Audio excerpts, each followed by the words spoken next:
अस्सलाम वालेकुम जी, मैं हूं आपकी दोस्त, आपकी होस्ट रजिया मलिक। जैसा कि आप देख रहे हैं प्रोग्राम जैसा कि आप देख रहे हैं रजिया मलिक प्रोडक्शन में प्रोग्राम मुलाकात। हाँ जी, अब यहाँ बोलना था मुलाकात, ये अली बीच में बोल पड़ता है। और मैं अली हैदर, और आज हम एक बहुत मशहूर एंकर जो हैं और बहुत अच्छे आर्टिस्ट, मैंने भी छोटे मोटे रोल उनके साथ किए हैं, बट मेरे से भी बहुत ज़्यादा सीनियर और बहुत मानी जाने वाली आर्टिस्ट जो हैं और राइजिंग स्टार भी हैं, हिफ्ज़ा ताहिर, उनके साथ हम इंटरव्यू करने आए हैं और मिलते हैं हिफ्ज़ा ताहिर से। अस्सलाम वालेकुम। कैसी हैं आप? मैं ठीक, आप कैसे हैं? बड़ी मुश्किल से आपने टाइम दिया है, कहाँ मसरूफियात? नहीं, वो एक्चुअली हमारा टाइम ही नहीं सेट हो रहा था। बस जो हिफ्ज़ा है ना बहुत ज्यादा बिजी है, तो हिफ्ज़ा कभी जा रही होती है इंटरव्यू करने जा रही होती है, कभी इंटरव्यू देने के लिए जा रही होती है, कभी खबरें इकट्ठी करने जा रही होती है, कभी स्टोरी करने के लिए जा रही है, क्योंकि हिफ्ज़ा एक नहीं है, हिफ्ज़ा बहुत सारी है, मगर है ऐसा ही है ना, मतलब करेक्टर बहुत है, करेक्टर ज्यादा करती है ना ये एकदम। थिएटर भी कर रही होती हैं, रेडियो भी कर रही होती हैं, टेलीविजन पे भी कर रही होती हैं, अपने इंटरव्यूज भी कर रही होती है, ऑफिस में भी आ रही होती, जॉब भी कर रही होती है। इतना सब कुछ कैसे मैनेज करती हो? ऐसे कोई जादू की छड़ी है तो हमें भी बताओ। ऐसे आपा नहीं, ये जो आपा बातें करी है ना मेरे बारे में, हमने आपसे ही सीखा आपा, क्योंकि मैं जब स्टार्ट किया था तब आपा के साथ ही काम से हम लोगों ने शुरू किया था। आपा को जब मैंने देखा कि आपा कभी इधर जा रही है, कभी उधर जा रही है, कभी रेडियो में जा रही है, तो वो इंस्पिरेशन और मोटिवेशन कुछ और ही होती है। तो भाई हम तो आप ऐसे ही है, बस इंसान जो है ना, इंसान कम और मशीन ज्यादा हो गया। और अली, तुम भी कोई ऐसी तेजियां करते हो या नहीं? मेरी तेजियां तो कुछ नहीं है, अगर तेजियां होती तो ये चैनल काफी देर का स्टार्ट हो जाता था। तो ये सुस्तियां भरी हुई थी। पाकिस्तान में आइडियाज या आइडियोलॉजी देने वाले बहुत लोग हैं, एग्जीक्यूशन करने वाले बड़े कम हैं। तो अल्लाह का शुक्र है हमने स्टार्ट किया। तो आज का हमारा मेन मौजू जो है ना वो है यूट्यूब वर्सेस टिकटॉक। तो मैं आपसे पूछना चाहूंगा कि यूट्यूब या टिकटॉक, पहले तो ये आम सा सवाल। पैसे कमाने आए तो यूट्यूब, और अगर फेम चाहिए तो टिकटॉक। आपने तो दोनों चीजें की हैं, यूट्यूब भी किया है, टिकटॉक भी किया है, तो आप क्या समझते हैं हमारी जो आजकल की न्यू जनरेशन है वो डिफरेंट किस्म के टिकटॉक्स बना रही, उनको बनाने चाहिए? टिकटॉक एक बुरी चीज नहीं है, लेकिन जिस तरह स्पीडी वक्त गुजर रहा है, या मैं अगर ये कहूंगी कि जो जंग चली हुई है पैसे कमाने की और जरूरत पूरी करने की और फ्यूचर डेवलप करने की, तो मेरे ख्याल से यूट्यूब एक अच्छा ऑप्शन है। यूट्यूब करना चाहिए। टिकटॉक आप बनाए फन के लिए, हर तरह का बनता है। यूट्यूब थोड़ा सा टेक्निकल है, इसलिए उसमें कोई हाथ नहीं डालता, लेकिन यूट्यूब आपको अच्छा फीडबैक और अच्छे पैसे जरूर। आपने कहाँ तक पढ़ा? मैंने एमएससी की। एमएससी करने के बाद आप एक्टिंग में आ गई? नहीं, मैं पहले एक्टिंग में आ गई थी, बाद में डिग्री की थी। बाद में डिग्री। तो क्या लगता है कि डिग्री से फायदा हुआ एज अ आर्टिस्ट बनने में? नहीं। अच्छा। नहीं, बिल्कुल भी फायदा नहीं हुआ। डिग्री साथ साथ चल रही थी आर्टिस्ट, मैंने थिएटर पहले से शुरू कर दिया। नाज़रीन की आपके मुंह के ऊपर ही कह रही है कि डिग्री का कोई फायदा नहीं है, इसका मतलब ये हुआ कि कोई भी अनपढ़ बंदा जो है वो एक्टिंग कर सकता है? नहीं, मतलब आर्टिस्ट बनने के लिए तो आपको सीखना पड़ता है ना, जाहिर है आपको थिएटर करना है, वॉइस ओवर, आप लोगों को हर चीज करनी है, लेकिन जो डिग्री है उसने मुझे बेनिफिट, मतलब मेरे कॉन्फिडेंस में बहुत ज्यादा दिया। मैं 4 बंदों में बैठ के, पढ़े लिखे बंदों में बैठ के, अंग्रेजों में भी बैठ के मैं एटलीस्ट बात कर सकती हूँ। और सेकेंडली आपको एक्टिंग सिर्फ एक्टिंग सिखाती है, ठीक है, लेकिन ये जो स्किल्स हैं जैसे डायरेक्टिंग है, प्रोड्यूसरिंग है, स्क्रिप्ट राइटिंग है, वो सारी चीजें मैंने अपनी डिग्री से सीखी है। लेकिन अगर मैं बेनिफिट्स देखूं तो मेरी स्किल का ज्यादा बेनिफिट है एज कम्पेयर टू मेरी डिग्री, क्योंकि डिग्री से आप जॉब कर सकते हो, लेकिन स्किल से आप अपने आप को एनहांस करके बिजनेस की तरफ भी जा सकते हो। तो डिग्री करें, मैंने डिग्री को बुरा कहती हूँ। जी, इसके पास है असली डिग्री। असली डिग्री जिसके पास हो, तो आप सियासत में क्यों नहीं आ रहे? सियासत वालों के पास डिग्रियां नहीं है। सियासत बेचारे वो बेचारे मुझे बूट पॉलिश करने वाले सियासत में आ गए। तो सियासत तो भाई मेरे बस की बात, सियासत बस की बात नहीं, लेकिन आपने सियासी लेवल पे काफी इंटरव्यूज किए हैं और काफी आपने सहाफत की, तो अभी आजकल सहाफत चल रही है? सहाफत चल रही है। तो किसी चैनल्स के साथ या खुद अपने चैनल? अपना भी कर रही हूँ, चैनल के साथ भी कर रही हूँ। तो बहुत सारे काम करते हैं, ये पता नहीं कोई इसके अंदर ना कोई शक्तियां आई नहीं। शक्तियां आज से मुझे लग रहा है कि काफी हद तक ये बात बिल्कुल ठीक भी है कि आर्टिस्ट का डिग्री से इतना कोई ताल्लुक नहीं। हाँ जी, ठीक है, क्योंकि मैंने देखे हैं बहुत बड़े आर्टिस्ट हैं इंडिया के जिनकी पढ़ाई नहीं, सलमान खान की कितनी पढ़ाई है या शाहरुख खान की कितनी पढ़ाई है, अक्सर इंटरव्यूज में बात करते हैं हमारी एजुकेशन के बारे में ना। आर्टिस्ट को छोड़ दें, आजकल पाकिस्तानी आर्टिस्ट ये रजब और डक्की और ये सिस्ट्रोलॉजी वगैरह। अब डक्की की जो वाइफ है, डक्की वो जो यूट्यूबर है, अच्छा, और उसकी वाइफ ने अभी इंटर भी नहीं किया और उसकी शादी हो गई, और लोग आज उसको डिग्री से नहीं जानते, उसको डक्की की वाइफ और उसको अरुण जतोई और ये वो, मतलब डिग्री करके हम 20-25-30 हजार की नौकरी, और अगर आपके हाथ में कोई स्किल है तो आप लाखों करोड़ों रुपए कमा सकते हैं, और पैसे का ही दौर है। तो मैं ये नहीं कहती डिग्री ना करो, डिमोटिवेट नहीं कर रही, लेकिन स्किल होनी चाहिए इंसान के हाथ में। बिल्कुल, डिग्री मतलब किसी भी काम के लिए पढ़ाई का होना बड़ा जरूरी है। हाँ, पढ़ाई का जरूरी है, लेकिन मैं कहती थी ये आज से कोई 5-6 साल 10 साल पहले तक मेरी थॉट्स थी, लेकिन अगर आप में स्किल्स हैं और आपका बैकग्राउंड स्ट्रॉन्ग है तो आप आगे मूव कर सकते हो बिजनेस की तरफ, और बिजनेस जो है वो आपको बेनिफिट देता है। हिफ्ज़ा, मुस्तकबिल में क्या इरादा है आपका, क्या करना चाहती है? मैं तो अपने आप को एक बड़े पर्दे पे देखना चाहती हूँ। बड़ा पर्दा मतलब बड़ा सा पर्दा लगा दे, पीछे तुम्हें रख दे और पीछे तुम्हें रख दे, और आगे मैं ऐलान कर दूंगी ख़वातीन हज़रात पर्दे के पीछे देखिए क्या है, और तुम अंदर से तुम्हारी आवाज है पर्दे में रहने दो। ये वाला पर्दा, लेकिन मैं चाहती हूँ कि मैं एक बड़ी स्क्रीन पे आऊँ, यानी कि फिल्म करना चाहती हूँ, और एक अच्छे कैरेक्टर में। फिल्म तो बहुत से लोग कर रहे हैं 1-2 सीन्स, लेकिन एक अच्छे कैरेक्टर में, और इंडियन पंजाबी जो आजकल मूवीज चल रही है, जो इंडिया वर्सेस पाकिस्तान कोलैब, उसमें मैं पंजाबी आती है आपको? पंजाबी आती क्यों नहीं आती? चलिए। अच्छा, कोई पंजाबी में कोई आपको कोई गीत याद हो, कोई शेर याद हो तो जरा सुनाओ ना, पब्लिक को पता चले कि पंजाबियात भी आपको आती है। हाय, मेरी आवाज बड़ी गंदी है, अल्लाह की कसम। नहीं, इतनी अच्छी आवाज इसकी। अली हैदर कोई नहीं आता। अली हैदर को हम कहें गाना गाओ, ये भी गाना अली हैदर गाना सुनाया, मेरा एंकर टच जा गया, गाना सुनाया। इसका इंटरव्यू गाना सुनाया। गाना कौन सा? कोई भी गाना सुना दे। वो गाना जो तुम अक्सर बाथरूम में बैठ के गाती हो। अल्लाह, प्लीज हम आंखें बंद कर लेंगे, आप बाथरूम वाला नहीं, आंखें नहीं बंद। नहीं, पहले ना गाने से एक बात याद आ गई, मैंने तारिक अजीज शो देखा था। नहीं पता लगे क्या बना रखे हुए हैं।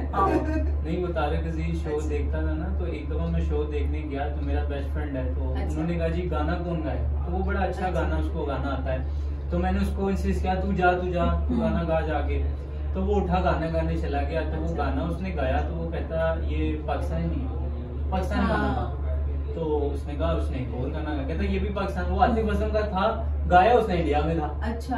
अब आतिफ असलम तो पाकिस्तानी सिंगर, आप भेजते क्यों पाकिस्तानी सिंगर को, तो कहता ये भी नहीं है, तो वो बेचारा वापस आ गया, उसको मतलब गाना नहीं आगे नहीं, हम तुम्हें वापस नहीं भेज। नहीं, द पॉइंट इज दैट उस वक्त मुझे ये बात बहुत बुरी लगी कि यार ये क्या बात हुई, बाद में मुझे फील हुआ कि यार हमें बात एक लिहाज से सही है कि हमें पाकिस्तान के गाने बहुत अच्छे हैं, और उसको जो है ना वो बूस्ट करना चाहिए, उनको ट्रेंडिंग पे लाना चाहिए कि लोग जो है अपने मुल्क से मोहब्बत जाहिर करें। तो आप हमें कोई पाकिस्तानी गाना, तो इसलिए मैं कह रहा हूँ कोई बताए पाकिस्तानी गाना, वो भी पंजाबी।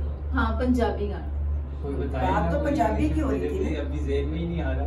चलो, वो क्या कहते हैं, मोटा है ते मोटा सही प्यार है, माड़ा है ते माड़ा सही। देखा, वो हमेशा देखा, इसका पता सारा, मैंने इसीलिए कहा था कि ये गाए। उनकी सेहत देख के उन्होंने कहा मोटा है। हाँ, देखो जरा कितना मोटा। चले जी, गाना सुनाया।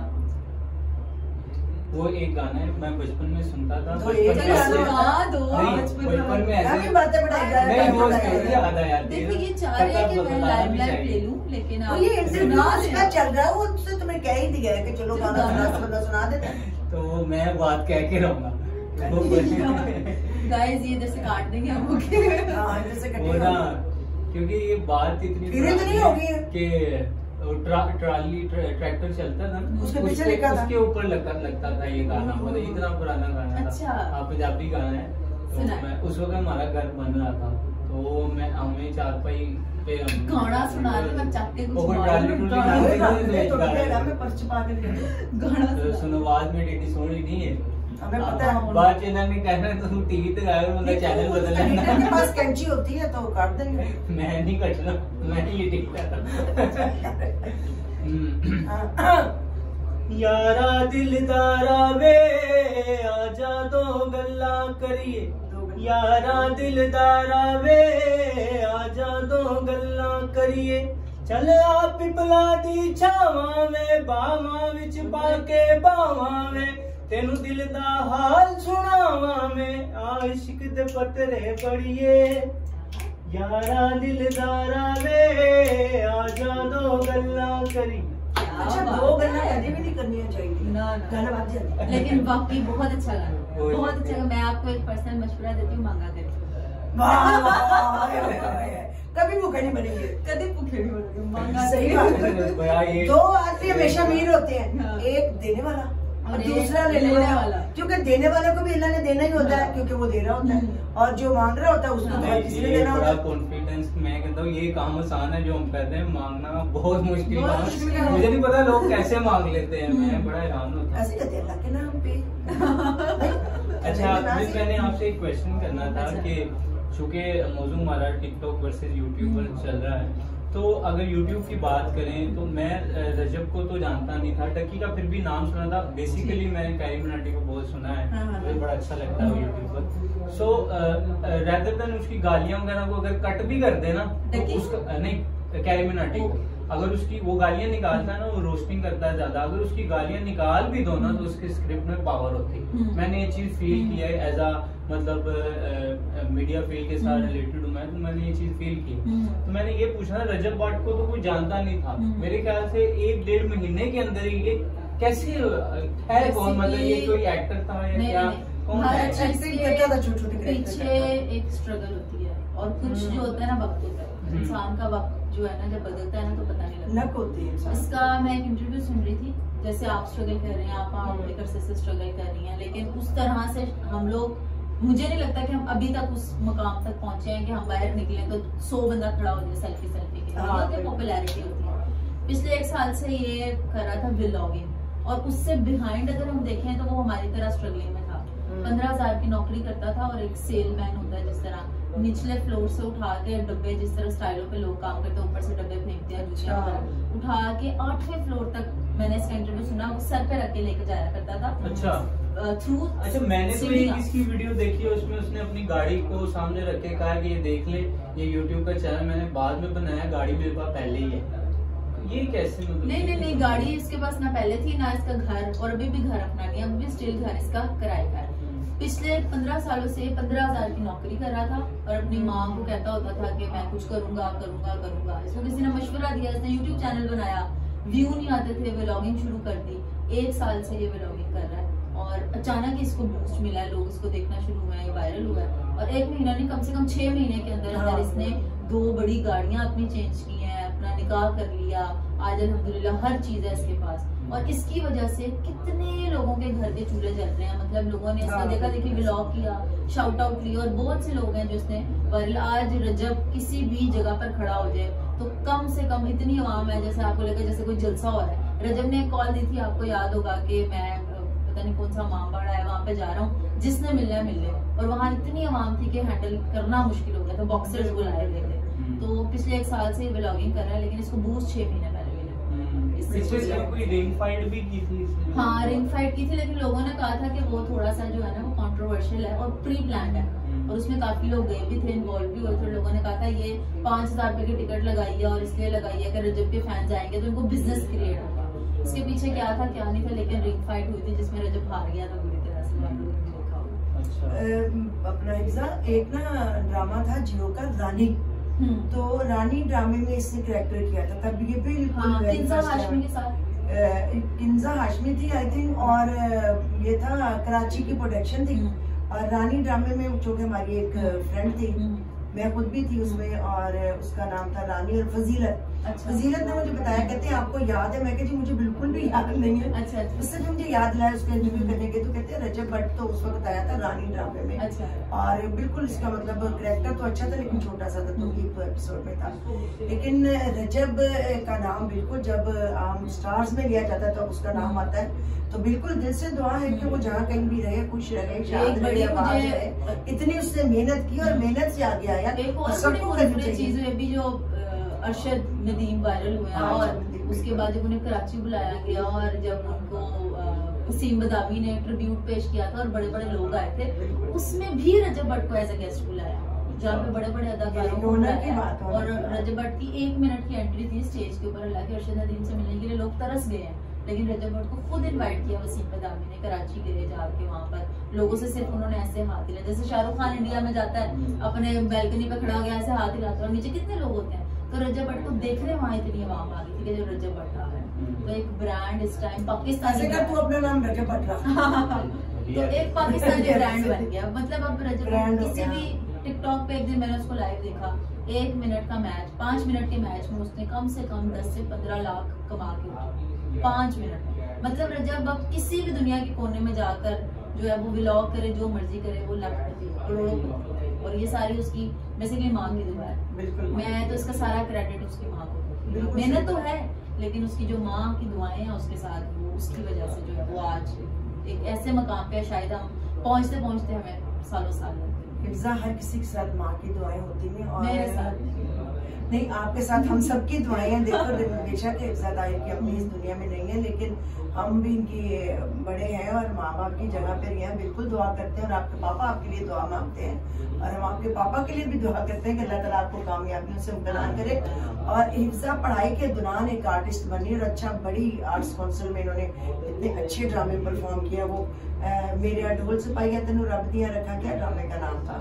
कौन सा? जिसमें आप वो नौकरानी का करेक्टर किया, जब मैंने आपको पहली दफा हरे रंग की चादर, हरे रंग की चादर इन्होंने एक ड्रामा किया। नहीं, वो एक और था, वो ढोल सिपाही ही था, उसने ढोल सिपाही का था। ये जो फौजिया तबस्सुम वाला था ड्रामा, फौजिया तबस्सुम का ड्रामा था। ड्रामे का नाम था अजखा वारिस शानू शायद, जिसमें तुम नौकरानी बनी थी, मुझे इतना याद है, जिसमें एक लड़का बाइक चला जाता है, फिर वो वापस आता है। ना मुझे ड्रामा याद नहीं, मुझे वो याद आ रहा है, करेक्टर याद आ रहा है ना। मैं गई थी, वही था अजखा वारिस शानू, जिसके अंदर वो वारिस शाह बने थे और आते जाते करेक्टर से उसमें तुम 2 ड्रामों को फॉलो कर, जिसमें तुम नौकरानी बनती हो, और वो फिर उसके बाद वो बंदा, एक जो करेक्टर होता है मेन, वो चला जाता है, वो फौज में चला जाता है, फिर वो वापस आता है, फिर उसकी डेथ हो जाती है। इस तरह का था वो ड्रामा, और जिसमें वो कहती थी जामे शीरी, तो ड्रामे का नाम नहीं याद आ रहा। लेकिन वो ड्रामा बहुत अच्छा था, और जो भी करेक्टर करती है ना उसमें खूब के करती हैं। रिसेंटली इनका ड्रामा बड़ा अच्छा चल रहा था, जिंदो। जिंदो में काम करके आपको कैसा लगा? जिंदो का एक्सपीरियंस अगर मुझे आज भी कोई पूछे तो द बेस्टेस्ट ड्रामा मेरी लाइफ हिस्ट्री का भी हुआ है, क्योंकि एक अलग कैरेक्टर, एक अलग पहचान, लैंग्वेज अलग थी, लैंग्वेज भी अलग थी उसके अंदर। और लोगों ने जब वो देखा, जो लोग मुझे जानते थे उनको तो मालूम था कि मैं हूँ, लेकिन जो नहीं जानते थे वो कहते थे यार फलानी लड़की, यार फलानी लड़की, उनको पता लगता था यार तुम नहीं, यार तुम हो ही नहीं सकती, क्योंकि वो एक अलग ही आपको उसने जो है ना अलग चीज थी। और आप लोगों ने भी देखा होगा, ये उसने बिल्कुल देखा, लाइक किया, और करोड़ों के हिसाब से, लोगों के हिसाब से उसके व्यूज आए थे, और इतना अच्छा ड्रामा वो गया, ग्रीन टीवी पे चलता था।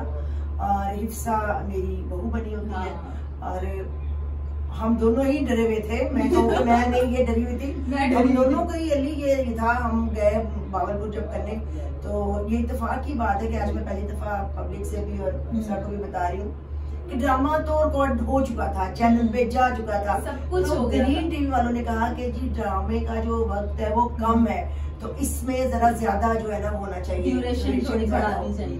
तो ड्यूरेशन को बढ़ाने के लिए उन्होंने, जो कि सारे सुपरस्टार थे तो किस किस से टाइम लेते, तो उन्होंने एक नया ट्रैक लिखा, राइटर ने जो नया ट्रैक लिखा, तो उसका घर बना दिया सलीम महराज का। तो सलीम महराज की एक इसके साथ इश्क चला दिया, किसी शादी करना चाहता है मगर वो डेरे की वजह से नहीं करता, उसकी एक मदर बना दी, वो मैं थी। तो इस तरह हम लोगों ने वो हादसाती तौर पे काम किया, यानी कि बने बनाए ड्रामे में हमने जाके इसमें काम किया, और हम आज तक हम कहते हैं कि ये तो कोई मुआवजा था जो ये ग्रीन चैनल का इतना अच्छा ड्रामा, इतनी अच्छी कास्ट, इतना अच्छा डायरेक्टर, और आपा के साथ हमेशा मेरा एक्सपीरियंस बहुत अच्छा रहा है। एक चीज कभी कोई मुझे पूछे रजिया आपा से मुतालिक, तो मुझे वो भूलेगी। तो याद है आपको, हम एक दफा ड्रामा कर रहे थे 92 वाला, जिसमें मैं सर के बल गिर गई थी। हाँ, ये इसको मैंने उठा के फेंका, गिराना होता है, ये जान के गिर गई, पीछे जाके लगी कोई बन्नी टाइप थी, सीधी इसके सर में लगी और सर फट गया। और उसके बाद मैं कहूँ उठ जा अब, तो वो पता चला सच्ची मुझे भी नहीं था। रात के 2 बजे काम करना के बेहोशी के आलम में इसके सर से ब्लड निकलना शुरू हो गया। मैंने फिर सबको बुलाया, मैं कहा जल्दी करो जल्दी, इसको लेके चले, कहीं चली ना जाए, ना तो लेके लगना क्योंकि फेंकती मैं उसको। आपा मेरी हमेशा एक खरांड किस्म की सास बनी है, रियल लाइफ में तो नहीं लेकिन वैसे बड़ी खरांड सास है। तो वहाँ पे भी मेरे पेट में बच्चा होता है और आपा जो है मुझे धक्के मार रही है, चपेड़े मार रही, और हम डायरेक्टर को कहते थे मारने दो माइंड नहीं करते थे। और हाँ वो सीन ये था कि आपने मुझे धक्का देना था, पीछे से मेरे शौहर ने पकड़ना था, वो शौहर ही मेरा लेट हो गया बेचारा अल्लाह, तो मैं सीधी पीछे चली गई और जाके मेरा सर सब चोट लगी उसको। तो ये होते हैं ऐसे करैक्टर अली, ऐसे होते हैं कि जो कि अपने आप को कहते हैं चाहे हमें चोट लग जाए या चपेट सही लग जाए, थप्पड़ सही लग जाए, मगर रियलिटी आ जाए, सीन रियल होना तो सीन रियल हो। तो मैं भी आम रूटीन में मैं पोलाइट हूँ, ये आम रूटीन में चलाक है, मगर इससे बड़ी मासूम, बहुत ही मासूम बनी। हम क्या खाएंगे जरा बताना, क्या पकाया है? अम्मी गोश्त बनाया है। बोटियां ही नहीं गली होनी तेरी? नहीं वो गल गई हैं, आप खा के देख लें। खाऊं क्या? शक्ल से खराब लग रहा, उठा निकल जा चल। खा के तो देख लें आप, अच्छा बना है। रहने दे, रोज तो चक्कर की दाल ही मुझे भूल रही, तड़के के बगैर मुझे दे रही थी।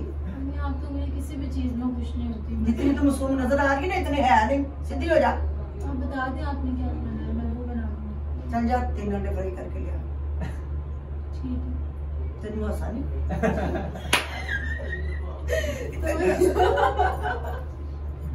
तीन घंटे। अच्छा तो आपने बनाया YouTube का चैनल या TikTok का कोई बनाया? पता है क्या, बनाती हूँ काम करती हूँ छोड़ देती हूँ, बनाती हूँ काम करती हूँ छोड़ देती हूँ, बस वो मोटिवेशन जिंदगी की जो है ना वो मुस्तकिल मिजाज नहीं है असल में, मुस्तकिल मिजाज मेरे वाली खराबी है। तुम्हारे वाली खराबी। मैं ना टिक नहीं सकती किसी एक चीज में। मैंने बताया ना बहुत से काम इकट्ठे कर रही होती है। इसको फोन करो सुबह रिकॉर्डिंग, पापा कितने बजे? बुखला के उठ जाएगी, नहीं बेटा तसल्ली से, नहीं वो असल में मैंने 7 बजे उठना है, 9 बजे ऑफिस पहुंचना है, वहां से सिर्फ 2 घंटे बैठना, वहां से निकलना जोहटोन जाना है, जोहटोन से आना है वापस, तो रास्ते में एक ऑडिशन है, वहां से ऑडिशन करूंगी 2 घंटे के बाद, 2 घंटे वहां लग जाएंगे तो 9 बजेंगे, तो अब 11 बजे का टाइम लो, करते 11 बजे का कौन सा टाइम। तो इस तरह के करके ये उलझी भी होती है हर वक्त, और दिल से दुआ है कि इसकी जो ये सारी उलझने हैं वो कम हो, और एक दिन ये भी रजब भट्ट की तरह हमारे मुल्क का स्टार बने, क्योंकि ये खुद बड़ी अच्छी चाइल्ड स्टार है, बिल्कुल छोटी सी थी जब से काम कर रही है, और पहले स्कूल गोइंग होती, फिर आगे एक्टिंग कर रही होती थी, रात में स्क्रिप्ट याद होती, इसको पता नहीं होता था स्क्रिप्ट कौन सा है और पेपर कौन सा है, कभी पेपर की जगह स्क्रिप्ट देखते। अच्छा ये एक्सपीरियंस हमारे साथ हुआ था, हम लोग जब वापस आ रहे थे भावलपुर से, है ना, तो आते साथ मेरा एक थिएटर था, उसकी मुझे स्क्रिप्ट आई हुई थी, वो आजाद थिएटर का खुले शाह हुए। अब ना मैं रास्ते में, वापसी का रास्ता है, आपा थकी हुई है, फुल रेस्ट मूड में है, मैंने आते रिहर्सल पे जाना है, अब मैं आपा से पूछ रही हूँ, आपा ये लाइन बता दे, आपा ये ऐसे बता दे, आपा इसकी थीम बता दे, तो वहां से काम से निकल के भी हमें काम की स्क्रिप्ट होगी। यहाँ से जाते जाते जो सारी रात ही सोई नहीं रही थी, पड़ी जा रही, मैं कहा बस कर और मैंने बुला नहीं सोया चुप करके, क्योंकि वो लफ्ज ही ऐसे होते थे। अभी मैं आपका एक सीन देखती जिसमें हम टांग मारते थे, मैं पूछूं मैं तो नहीं लगेगी, कौन सा वाला? वो हकीम सुसरा कर्मी दवाई दे हुए है, हकीम वाला, हकीम वाला बहुत नाइस को आवे। तो इस तरह के कैरेक्टर जो है बनते रहते हैं।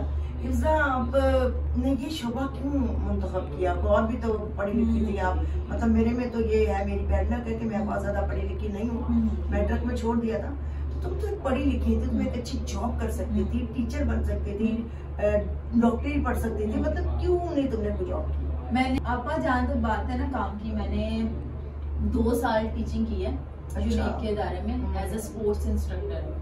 27,000 मेरी सैलरी थी, और एक दिन में मैं 2 कैंपसेस में जाती थी, और सर्दी हो गर्मी हो बारिश हो, मैंने ग्राउंड में ही रहना। आपको पता स्पोर्ट्स टीचर का क्या हालात होते हैं। फिर उसके बाद कोविड आ गया 2019 के अंदर, और मैं तब तक अपनी स्पोर्ट्स इंस्ट्रक्टर की नौकरी ही कर रही थी, और तब तक मैं यूनिवर्सिटी में नहीं गई थी। मैंने बहुत अर्ली स्टार्ट कर दिया जब मैं बैचलर्स कर रही थी, क्योंकि तब मेरी स्पोर्ट्स की डिग्री थी। सोचा भी नहीं था कि मैं MSc करूंगी, मीडिया में आऊंगी। उसके बाद मेरा एडमिशन होना था, और मेरे थोड़े से नंबर कम थे, मैंने कहा मैं क्या करूँ। मैंने एडमिशन जाके पता किया तो पता लगा कि मैथ्स कॉम की डिग्री हो रही है, और इसमें ये रिक्वायरमेंट है, तो उस पर मैं पूरी उतरी थी। मैंने बिना सोचे समझे एडमिशन ले लिया। अब जब मैंने एडमिशन ले लिया तो ड्यूरिंग एडमिशन ही मुझे एक थिएटर ऑफर हो गया मैड मास्क थिएटर की तरफ से। मैं बचपन से टैलेंट है बहुत अच्छी कर रही थी, कॉन्फिडेंस भी था। हाँ कॉन्फिडेंस भी था। थिएटर किया, मुझे मजा आ गया। मैंने कहा ये तो बहुत अच्छी चीज है, मतलब ऑडियंस है, क्विक रिस्पॉन्स मिल जाता है, पैसे भी मिल रहे हैं मुझे। तो उससे मुझे दूसरा थिएटर मिल गया, फिर तीसरा मिल गया, फिर चौथा मिल गया, फिर एक मुझे ड्रामा सीरियल ऑफर हो गया। ऐसे करते करते मुझे पता ही नहीं लगा कि मैं फील्ड में इतना आगे निकल जाऊंगी और मेरी मोटिवेशन बन जाएगी, काम आने लग जाएगा। तो क्योंकि काम से काम निकलने लग गया, ताल्लुकात बन गए, एक कम्युनिटी बन गई, तो मैंने सोचा ही नहीं फिर नौकरी का, और टाइम भी नहीं मिला। होता है ना कि आप 9 to 5 जॉब कर रहे हो, तो मेरे पास इतना माशाल्लाह काम था, अभी भी कर रही हूँ, तो मुझे टाइम ही नहीं मिला कि मैं नौकरी के बारे में दोबारा सोचूं। हिफ्जा एक होनहार तालिबा के साथ साथ अच्छी पढ़ाई भी करती हैं और कर भी रही हैं, पढ़ाती भी रही हैं, और बहुत अच्छी मॉडल है, बहुत अच्छी मॉडलिंग की इसने। और पंजाबी ड्रेसेस तो ये बहुत अच्छे पहनती है ना, जो तुम्हें पंजाबन लग रही होती है, परांदा शरारा। हाँ। उसमें तुम परांदा शरारा भी पहनती हो। हाँ। मैं मेरी सुई वही अटकी ड्रामे पंजाबी हाँ उसमें मैं परांदा शलवार कमीज बड़े-बड़े झुमके पहन के चमक छल्लो वाली बन के। तुम्हारे साथ चली भी इसने ड्रामा को किया है? मेरे साथ वही वो जो हम करते हैं शकुपुरा जाके वो वाला ड्रामा किया था ना। थिएटर हम लोगों ने ज्यादा किया पैरेलल नहीं हाँ किया था थिएटर हम लोगों ने किया जिसमें बेटी बनी थी। क्योंकि उस दौरान ना 2 टिकटॉक मैंने बनाए थे, वो रास्ते में जो उतर गए थे वो अजीब सा आदमी भाग के आई थी और अजीब सा आदमी, मैं तो 2 तक ही कर गई। अच्छा गल आगे टिकटॉक पे मुकी यार टिकटॉक पे मुकी आगे जहां से मर्जी करो। सीढ़ियों में बैठ के तुमने तस्वीरें बनाई थी। और टिकटॉक से मुझे याद आया कि ये लाइफ स्टाइल का भी एक सीन चला हुआ है, ये क्या तरीके का है? क्या लाइफ का सीन चला? मैं पाकिस्तान में तो वैसे आपको पता है हर अच्छी चीज बैन हो जाती है, लेकिन मतलब टिकटॉक पाकिस्तान में मोनेटाइज भी नहीं होती, इसकी भी क्या वजह हो सकती है? पाकिस्तानियों के पास कुछ भी नहीं है करने के लिए, कोई भी नई चीज आती है उसके ऊपर आ जाते हैं, कोई कंटेंट नहीं है, कोई कुछ नहीं है, इसलिए वो पाकिस्तान को इतनी जल्दी जो है ना वो हर चीज फैसिलिटेट ही नहीं करते। फेसबुक भी नहीं है पाकिस्तान से, टिकटॉक भी नहीं है, लेकिन पाकिस्तान में टिकटॉकर बहुत ज्यादा है, और जो वो ज्यादा रूट पे चले जाते हैं वो दुबई शिफ्ट हो जाते हैं, क्योंकि पाकिस्तान में तो मोनेटाइजेशन नहीं है।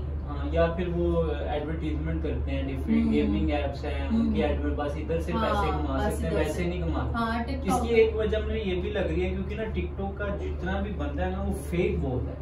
फेक से मुराद ये है कि मैं एक नई आईडी बनाऊंगा, देखूंगा रजब भट्ट मशहूर है तो रजब भट्ट की वीडियोस लगाऊंगा, हालांकि मैं कंटेंट क्रिएटर बनाना हुआ मैं तो किसी की वीडियोस उठा के, इसीलिए और ये ना मतलब है बहुत ज्यादा, ऐसे लोग बहुत ज्यादा है, तो वो टिकटॉकर वाले कहते हैं किस किस को हम अकाउंट बंद करेंगे, तो इसलिए उन्होंने यहाँ पे मोनेटाइजेशन वाली फैसिलिटी ही नहीं दी। और यूट्यूब पहले स्ट्रिक्ट था कि काम अपना दिखाना, तो आप किसी का भी लगाएंगे, किसी की वीडियो लगाएंगे, यूट्यूब स्ट्राइक कर दिया।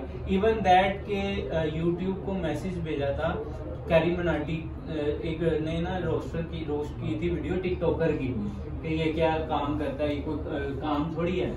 तो हालांकि वो यूट्यूबर नहीं था, टिकटॉकर था, तो उसने यूट्यूब को मेल की कि ये मेरी टिकटॉक की वीडियो है, इसने अपने चैनल पे लगाई है, मुझे रोस्ट किया, मेरी वीडियो क्यों लगाई? अच्छा। तो उसकी वीडियो डाउन कर दी यूट्यूब, इतना स्ट्रिक्ट था यूट्यूब। चाहत अली खान के साथ भी तो यही हुआ था ना, उसको तो हेटर्स ने किया ना, हालांकि ये गलत है, चाहे जो भी आपको चीज पसंद आई नहीं पसंद आई, ये एक अलग फेल है ये आपका, बट आप उसको इतना वो करेंगे, मतलब उसको डिसलाइक किया, रिपोर्ट किया, उसकी वीडियो बढ़ा दी। उसको तो रिपोर्टिंग से उसका स्ट्राइक नहीं आई थी, उसको स्ट्राइक होना तो कुछ और है, वो तो पूरा चैनल उड़ जाएगा 3 स्ट्राइक के बाद। इससे आजकल टिकटॉक बना रही हैं आप?